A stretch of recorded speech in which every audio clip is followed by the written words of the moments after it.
이런 이 그림이 있는데요. 여러분 이 그림을 보시면 아실 거예요.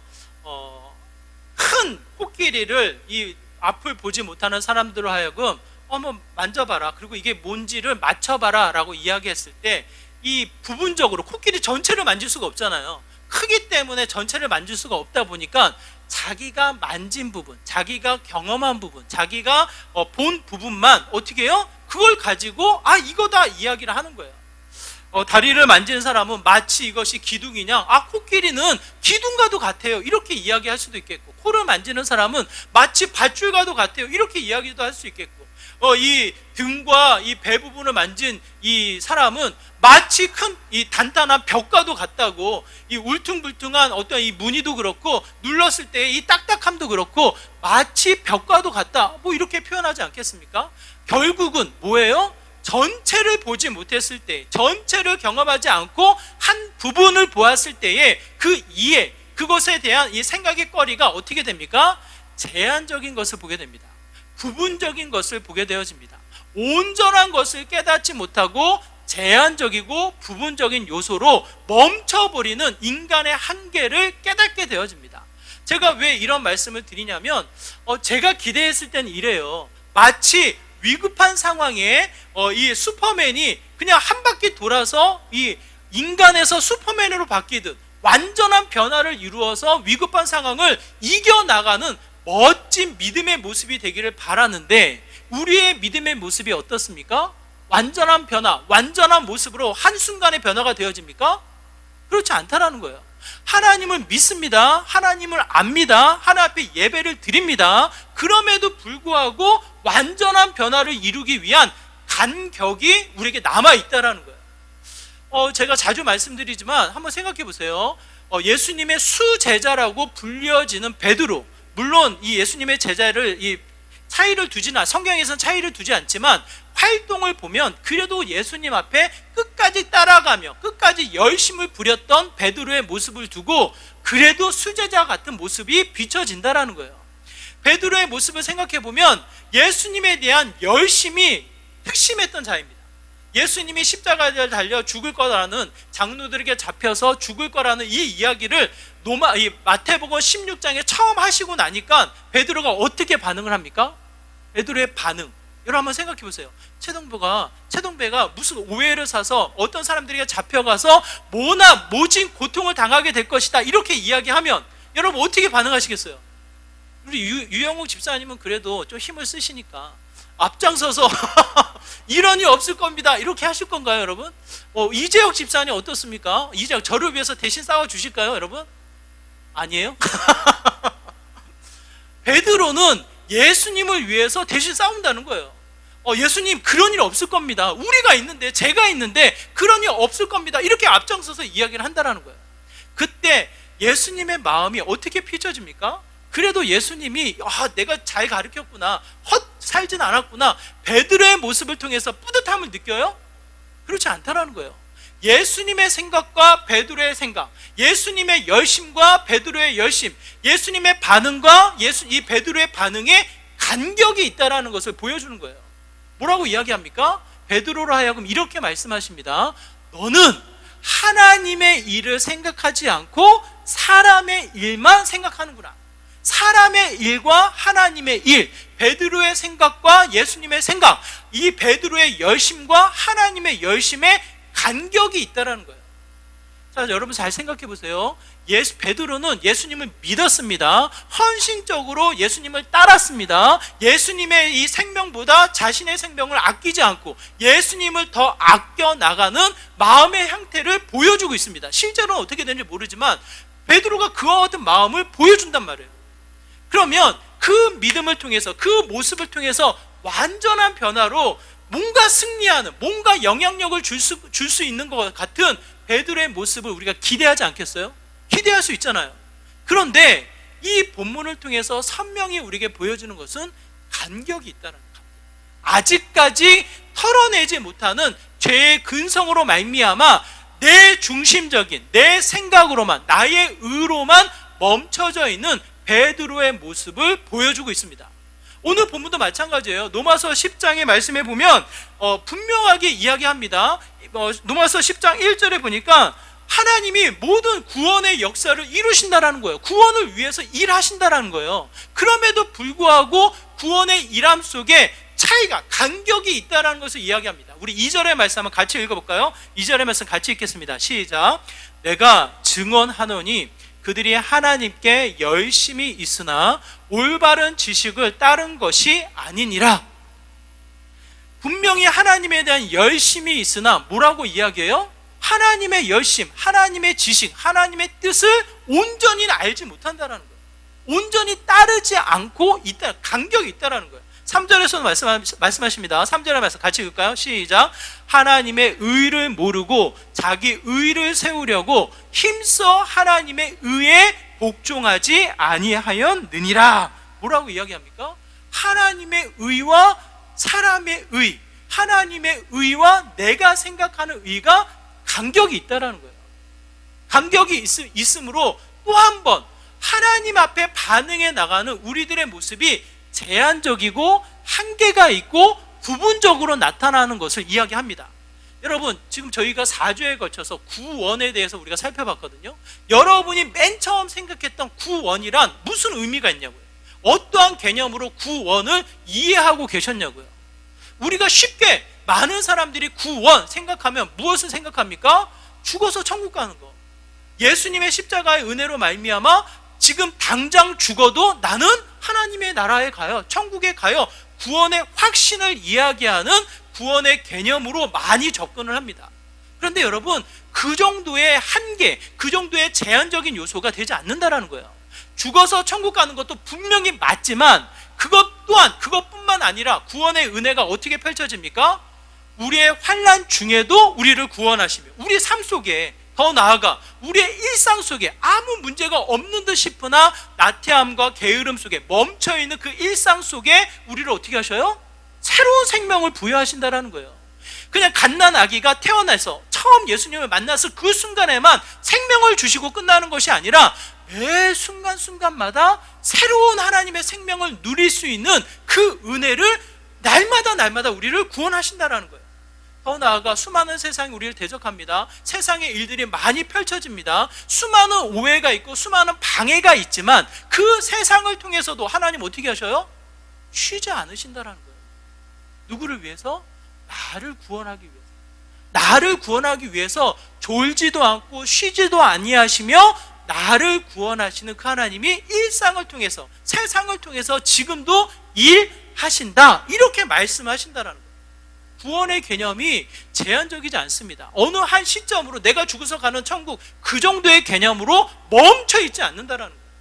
복음도 마찬가지예요. 복음의 개념도 구원의 예수님을 통해서 또한 우리의 모든 죄의 문제가 새로 해결이 되어지고 하나님의 자녀로 새로운 삶을 살아가는 게 복음이잖아요. 정말 우리의 삶 가운데 기쁨으로 찾아오는 이 예수님이 주신 우리에게 선물과도 같은 거잖아요. 그 복음이 한순간으로 매이지 않는다는 거예요. 우리의 일상 가운데 나타나는 삶의 모습으로 펼쳐져서 이야기를 합니다. 조금 어려운데 우리 팀 켈러 목사님이 이렇게 이야기해요. 복음은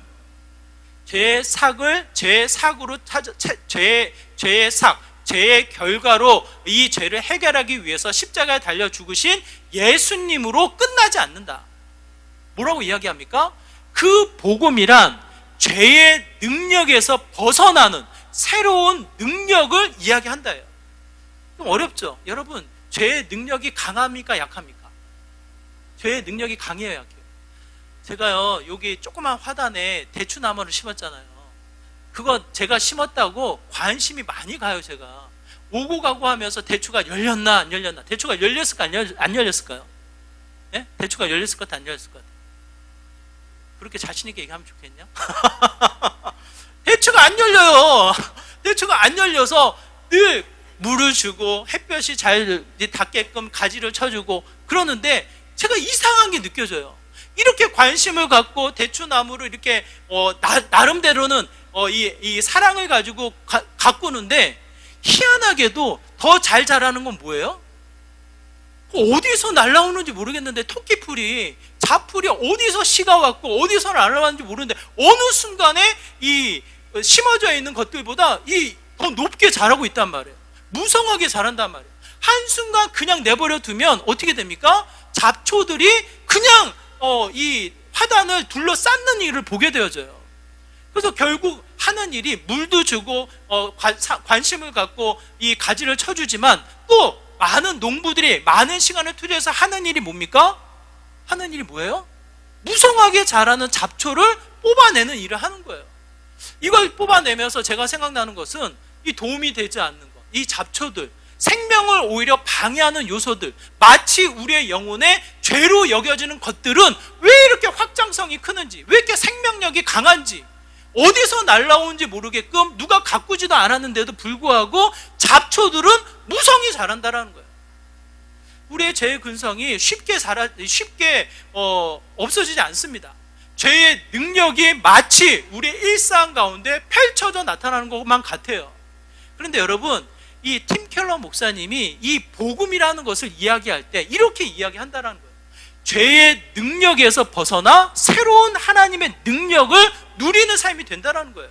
오늘 본문에서 우리에게 이야기합니다. 로마서 1장 16절의 말씀이 이렇게 이야기합니다. 우리 로마서 1장 16절 같이 읽을까요? 시작. 내가 복음을 부끄러워하지 아니하노니 이 복음은 모든 믿는 자에게 구원을 주시는 하나님의 능력이 됨이라. 먼저는 유대인에게요, 그리고 헬라인에게로다. 뭐라고 이야기합니까? 복음이란 모든 사람을 구원하는 뭐예요? 하나님의 능력이 된다는 거예요. 하나님. 단순하게 내가 죽어서 천국 가는 거, 하나님의 능력이죠. 하나님의 역사죠. 하나님의 은혜죠. 그것으로만 멈추지 않고 지금 이미 받은 은혜, 이미 하나님의 자녀로 구원받은 우리의 일상이 어떻게 됩니까? 하나님의 능력으로 그 구원이 마음껏 드러나는 삶의 현장이 된다는 거예요. 여러분, 한번 생각해 보세요. 여러분의 능력이 무엇입니까? 여러분의 강함이 무엇입니까? 지식적으로 많은 것을 알고 있으면 그래도 많은 사람들이 영향력을 줄 수 있는 능력이요 지혜자라고 여겨져요. 그렇죠?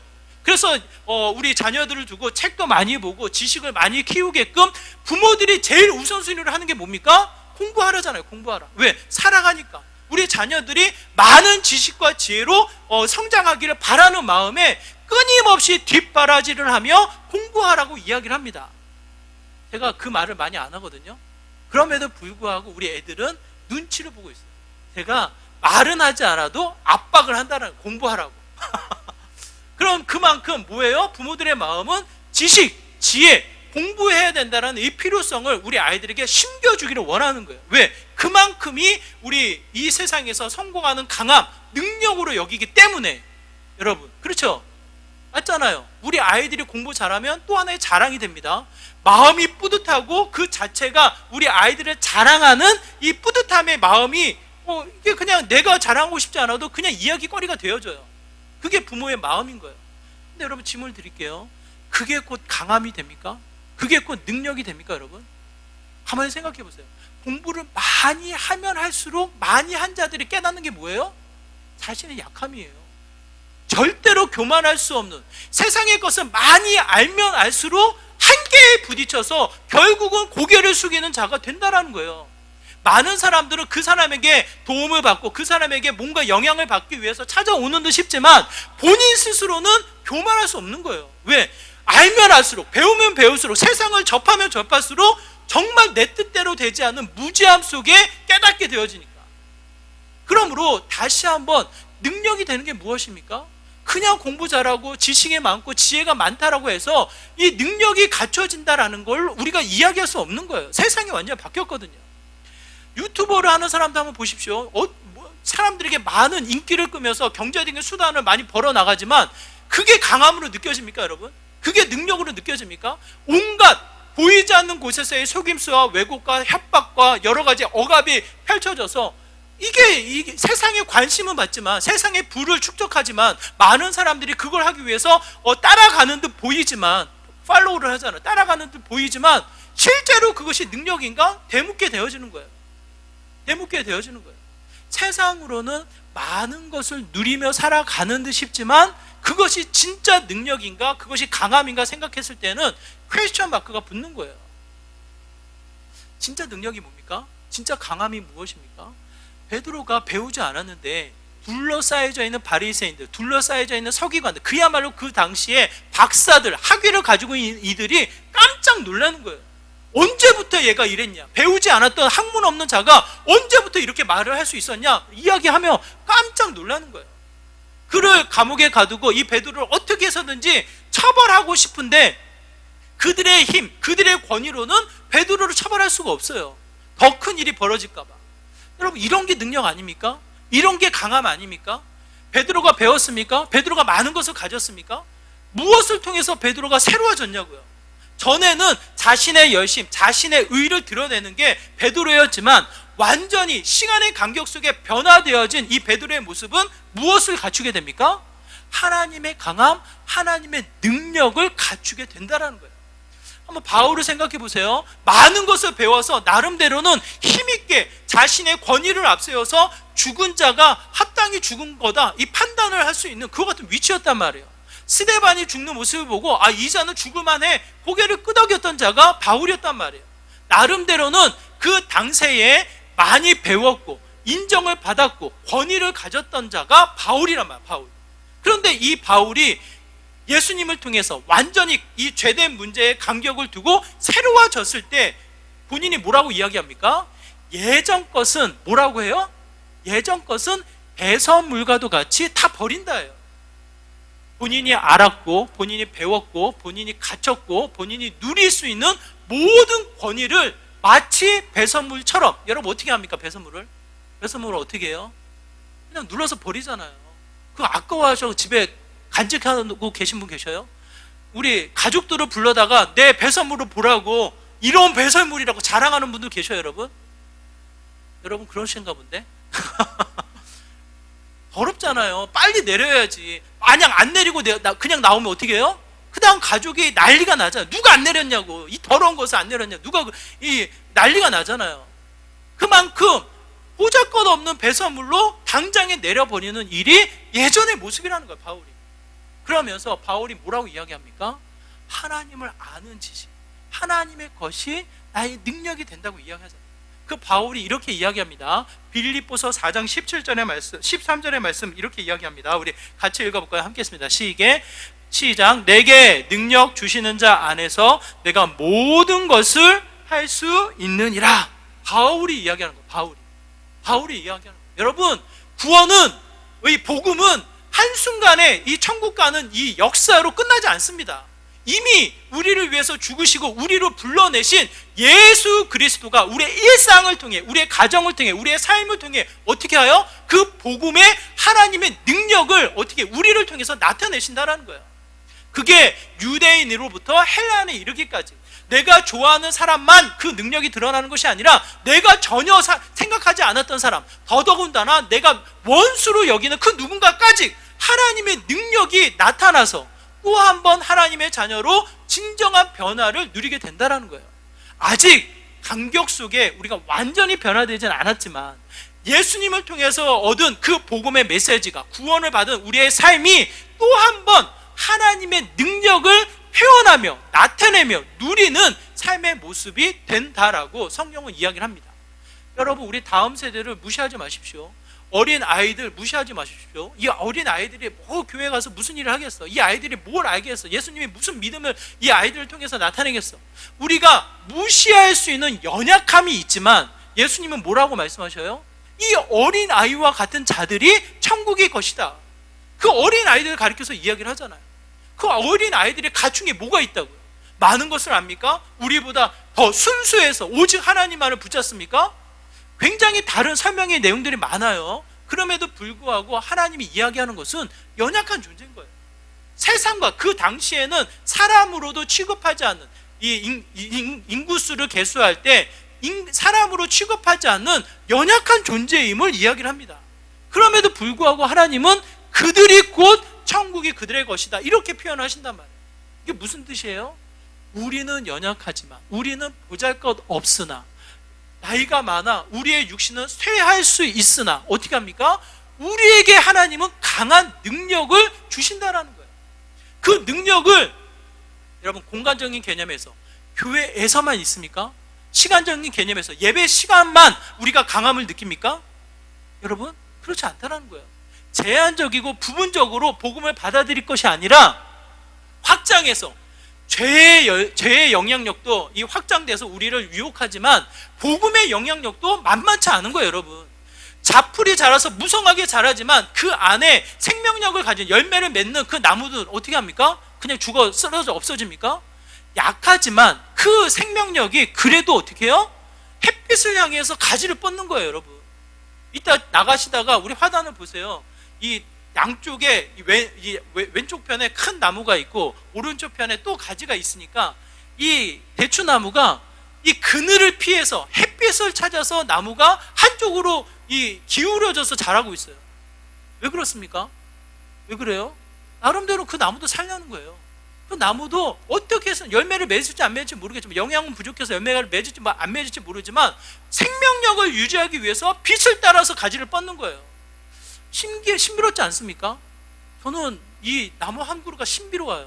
농사를 안 져봐서 그런지 그 한 그루를 볼 때마다 야, 이게 어떻게 빛을 차려서 이 가지를 뻗어 나갈까? 지도 살려고 이렇게 가지를 뻗는구나, 이렇게 생각이 들어요. 하나님의 능력이 우리에게 어떻게 나타납니까? 그냥 사라지지 않는다고요. 죄의 확장성도 있지만 그 죄의 확장성으로 말미암아 위축되어지고 우리의 믿음이 사라지게끔 내버려 두지 아니하시고 하나님의 능력이 수시로 일상을 통해, 가정을 통해, 모든 활동들을 통해 나타난다는 거예요. 여러분이 그 복음의 영향력, 복음의 확장성을 제한하지 마시고 여러분의 가정, 여러분의 직장, 여러분의 학교 생활, 여러분의 모든 관계와 사회 속에 그 복음의 확장성을 나타내셔서 그 능력을 마음껏 발휘해 나가는 저와 여러분의 삶이 되기를 간절히 소망합니다. 하나님의 능력 주시는 자 안에서 그 하나님이 끊임없이 우리에게 빛을 비추신다고요. 생명력을 더하신다고요. 이미 우리를 구원하셔서 그 복음의 확장성이 내가 제한하지 않으면 우리의 가정과 우리의 모든 활동 속에 그 복음의 영향력이 펼쳐질 수밖에 없다고요, 여러분.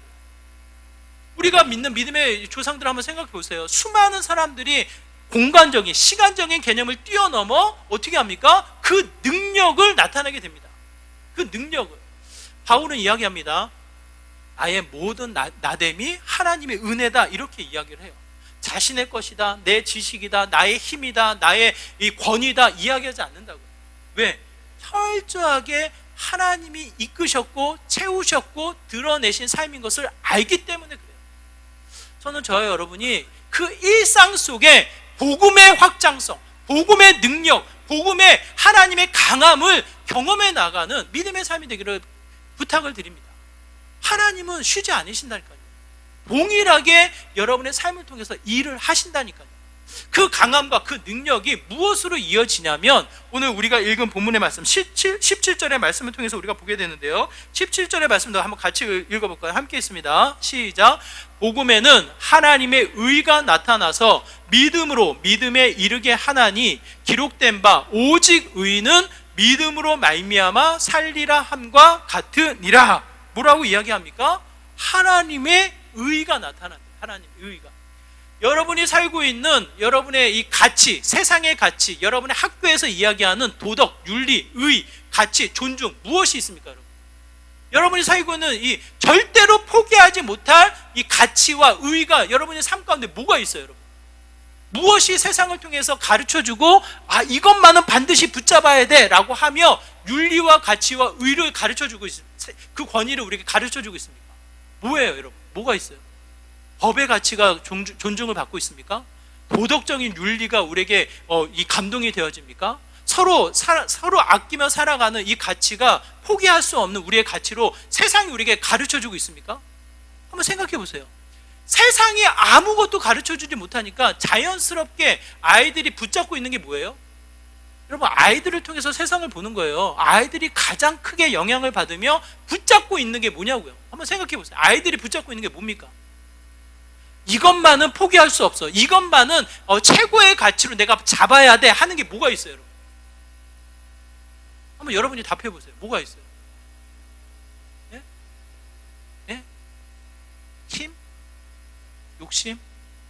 욕심을 다른 표현으로 표현하면 돈이에요. 돈. 우리 아이들 돈에서 자유롭지 않아요.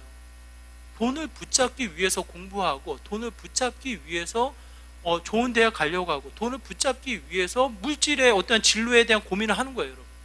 우리 부모님들은 그걸 기뻐해요. 그게 마치 성공이라도 하는 것처럼, 그래 너가 잘 벌어서 나중에 아빠 차 사줘라, 이렇게 이야기하는 부모님들도 계셔요. 여러분 잘 생각하십시오. 우리 아이들이 자라나면서 세상을 살아갈 때 정말 포기하지 말고 붙잡아야 될 게 돈입니까, 여러분? 물질입니까? 그걸 통해서 우리 아이들이 잘 살아서 부모님에게 차를 사주고 집을 사주며 효도 관광을 시켜주면 우리 아이들이 최고라고 여러분 말씀할 수 있습니까, 여러분? 잘 생각해 보세요. 세상이 병들어가고 있어요. 지금 이 세상이 배고파서 굶주리는 사람이 많지 않잖아요. 물론 다 삼지대에는 아직도 그런 사람이 있다고는 하지만 우리나라는 그런 사람이 많지 않잖아요. 복지로 많은 사람들이 혜택을 받으며 살아가잖아요. 그럼에도 불구하고 이 돈이라는, 이 물질이라는 것에 자유롭지 않아서 그것을 쫓아 살아가다 보니까 세상의 윤리, 세상의 가치, 많은 사람들이 존중하며 지켜나가야 될 권위가 무엇으로 나타나냐고, 여러분. 세상이 병들어가는 것 같지 않습니까? 하나님이 주신 이 형상을 통해서 지음받은 양심이라는 것이 이미 사라져버린 것 같지 않습니까?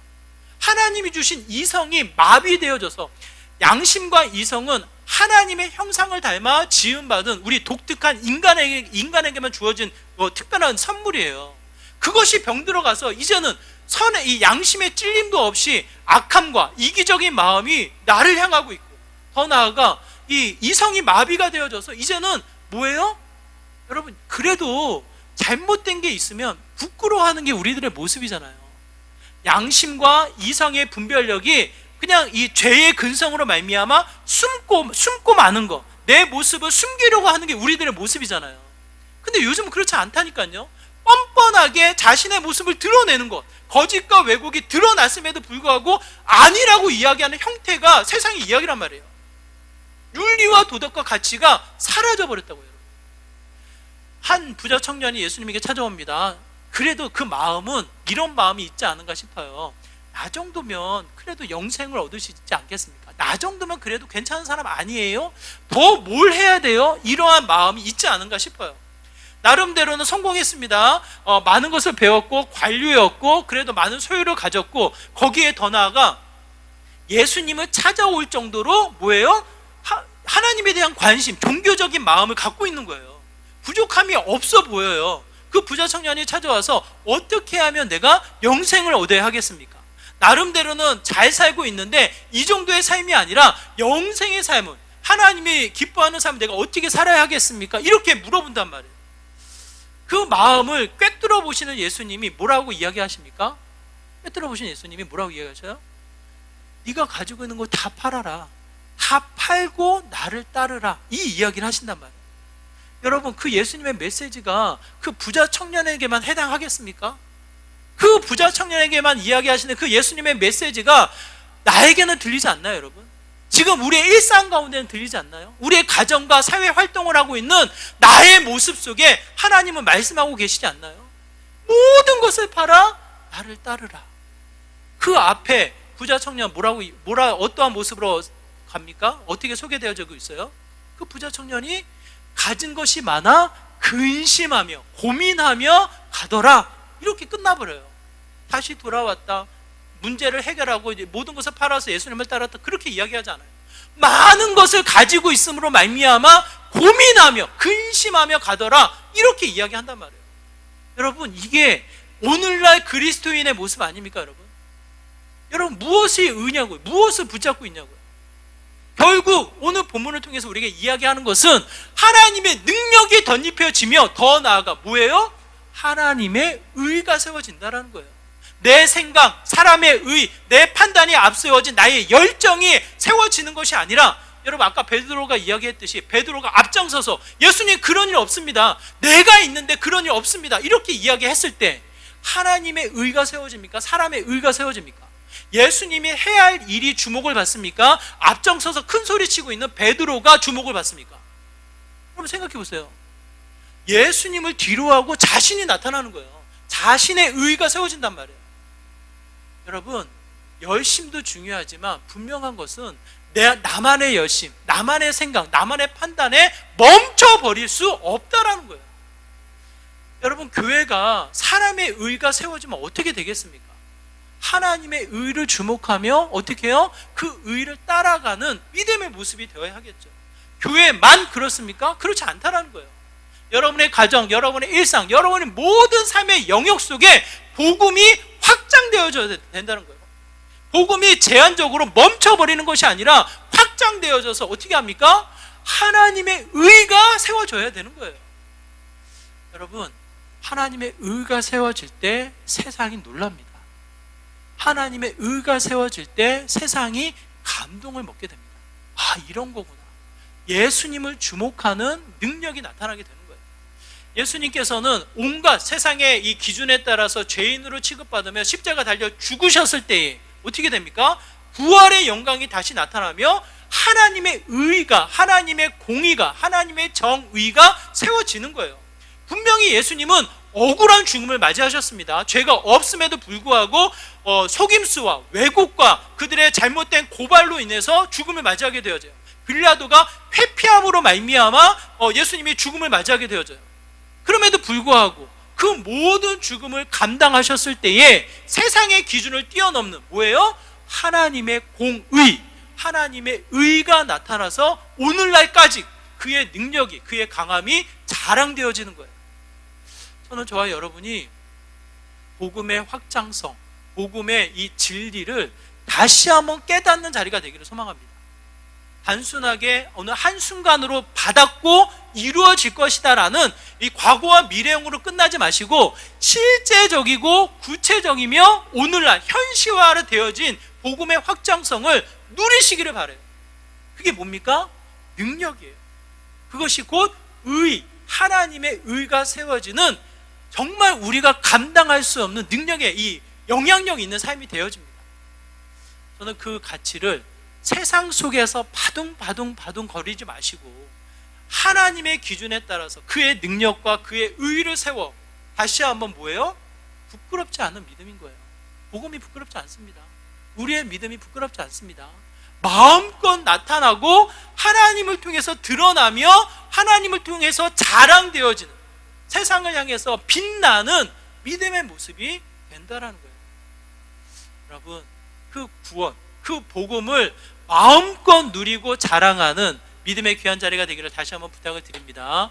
우리의 일상, 우리의 가정, 학교와 사회 모든 활동 속에 복음은 살아있습니다. 복음은 일합니다. 복음은 그대로 현실화되어지면서 진행되어져 가고 있습니다.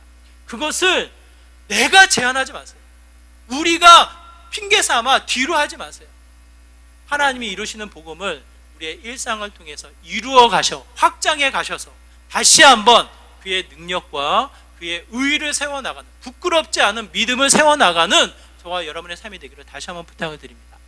하나님 그 강함과 능력이 복음을 통해서 드러나는, 나타나는, 누리는 믿음의 복된 삶이 되시기를 주님의 이름으로 축원합니다. 우리 말씀을 기억하시면서 함께 기도하기를 원하는데요, 우리의 일상이 멈춰있는 제한적인 복음이 아니라 우리의 일상 속에 나타나는 복음이 되기를 원합니다. 다시 한번 우리의 복음을 주님의 능력으로, 주님의 의를 세워나가는 믿음으로, 부끄럽지 않은 믿음으로 세워주시고 다시 한번 주님의 강함이 드러나는, 하나님의 의가 세워지는 부끄럽지 않은 믿음을 통해서 우리가 전진해 나가는 그와 같은 삶이 되게 하여 주시옵소서라고 복음의 확장성을 두고 간절한 마음으로 함께 기도하며 나가도록 하겠습니다. 기도합니다.